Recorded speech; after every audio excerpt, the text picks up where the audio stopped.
BasketballNetwork.com.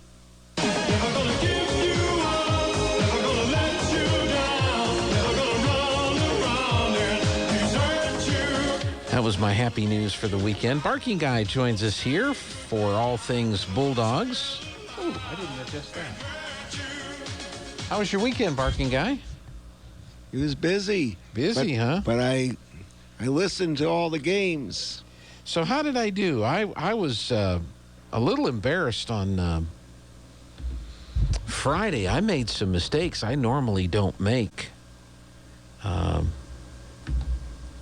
And then I got confused on who we played on Saturday. I mean, I was really being stupid, just to be honest with you. I was really being stupid. And I had to apologize to the coach. And I was just little mistakes. You probably couldn't tell. If I hadn't have told you I was messing up, you probably wouldn't have known. No, I didn't know. Okay. Well, I did much better on Saturday. I was on my game on Saturday. And we won. We did. So, and talk about weird weather. It was cold on Thursday. They had snow on Friday and a 90-minute snow delay in the first game of the day on Friday. It warmed up, was a little better Friday afternoon, and then Saturday was just perfect weather for baseball. But I'll tell you what was interesting is a lot of people are buying these little pods. I don't know if you've seen them. And you put your chair inside, and they're basically, if you sat in a chair behind the backstop, it's a tent-like material with plastic, so you can see out the sides and the front. You basically zip yourself up in this pod, and so you kind of contain your body heat. You're out of the wind. If it rains, you don't get rained on, and you can sit there in your little chair. You're not occupying any more space than you would with just the chair. And I saw, half a dozen of those deployed over the weekend down in Carlsbad. People trying to stay warm when they go to the games. So I don't know have you ever seen those things? I have not seen them. I'm not sure what they're called. I saw something like that during COVID, because restaurants were trying to stay open and they had to have like outdoor seating, and it was cold. And so people would be in these little plastic bubbles, basically sitting outside so they could not get COVID. And so this, I think, is an offshoot of that, or maybe hunters use it or something like that. But I'm seeing more and more of them pop up now. I was watching the Goddard games and the Roswell games from the Southwest Classic, and whenever they'd show the people in the crowd, there'd be 3 or 4 people in those little bubbles. What are those things called? I need to look into those things. Because I can tell you, there's been plenty of games over the years, me and Wilburn sitting at a table behind the backstop, in the wind, in the sun, in the heat, in the dust, in the dirt, trying to do play-by-play. And if we had one of those things, it would have made life a whole lot easier to do play-by-play, So I'll do a little investigating and see what it is. Where would you like to begin, Barking Guy? We'll start with baseball. All right. Roswell 6, JV1 opener. Roswell 5, JV1 nightcap. Hobbs 8, JV2 opener. And that was Hobbs 13, JV1 nightcap. In the Caveman Classic, as we talked about earlier, Artesia 23, Lovington 1.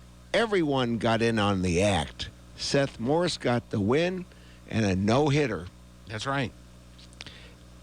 Even though they scored 1, it was walks and errors that caused that. That's right. El Dorado 8, Artesia 6. Now, errors cost us there. That's right.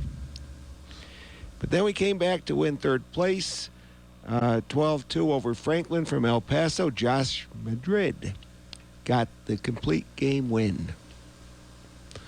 Softball. Artesia 1, Alamogordo nothing. Our lone run went down like this. Bottom of the 5th, Cadence KJ Ray got hit by a pitch. Zoe Warren bunts the runner to second. Kenna Morrison got a bunt single. Runners on first and third with 1 out.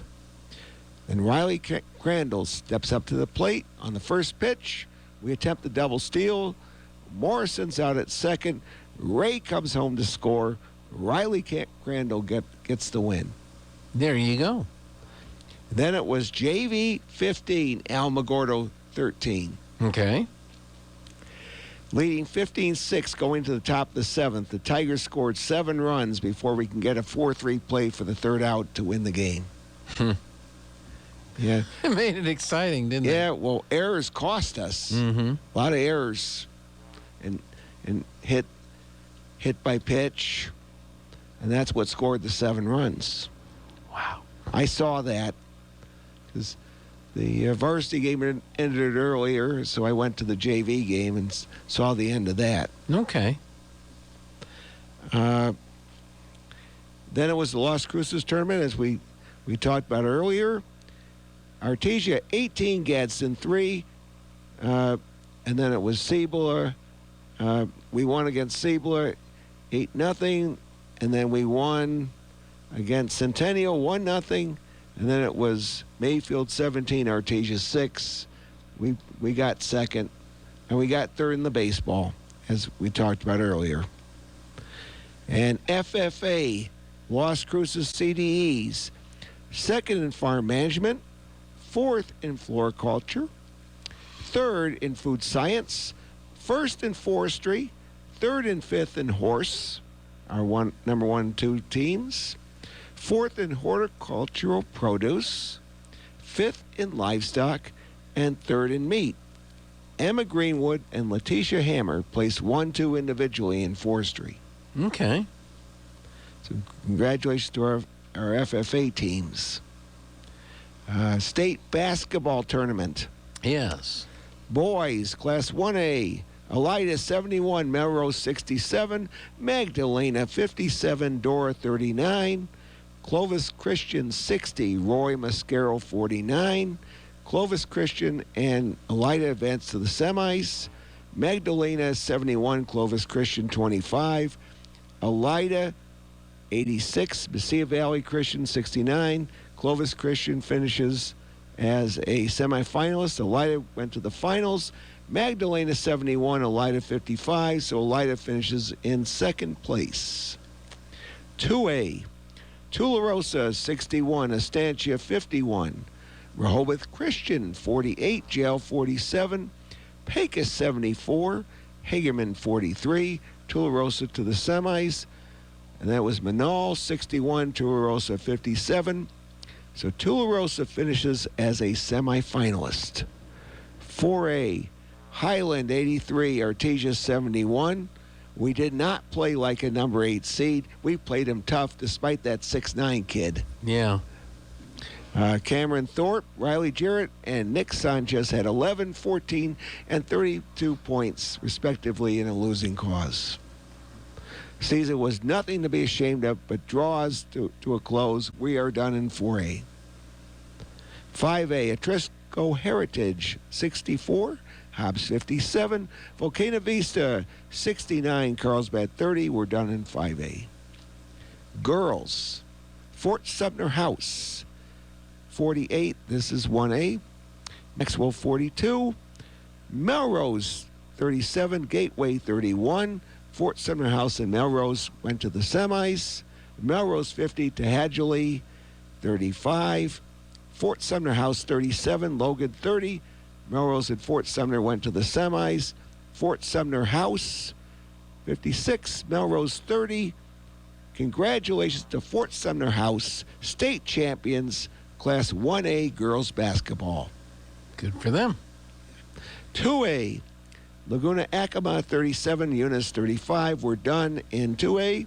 4A, Portales 48, Highland 43. Portales went to the semis. Kirtland Central 48, Portales 43. Portales finishes as a semifinalist. 5A, Hobbs 45, Carlsbad 34. Hobbs went to the semis. Hobbs 41, La Cueva 39. Hobbs went to the finals. Volcano Vista 49, Hobbs 32. Hobbs finishes second. Another second place for Joe. Yep. Yeah. And the oil patch isn't so hot. Or the Nukes. Whatever they have out there. They don't have chilies. They don't have chilies over there. That's true. So, well, unfortunately, we didn't get a state championship other than the one that you mentioned. Fort Sumner House. Out of this quadrant of the state. Yep. So, And Fort Sumner is actually the Foxes or Vixens. mm-hmm. And the house is the Cowboys and Cowgirls. So how do they do that if they're combined together? Are the Cowboys riding the Foxes? I don't know. We'll have to check out But their logo and see. I just said Fort Sumner House. Yeah. So when they combined, did they take one logo or did they? I don't know. Yeah, we'll have to look it up and see. All right, you still have radio history, quotes of the week, and This Week in Bulldog Sports coming up, Yes, right? I do. All right, and I can't wait for that coffee to get here. I'm kind of dragging this morning, so we'll look forward to that when we come back on the other side of the news. This is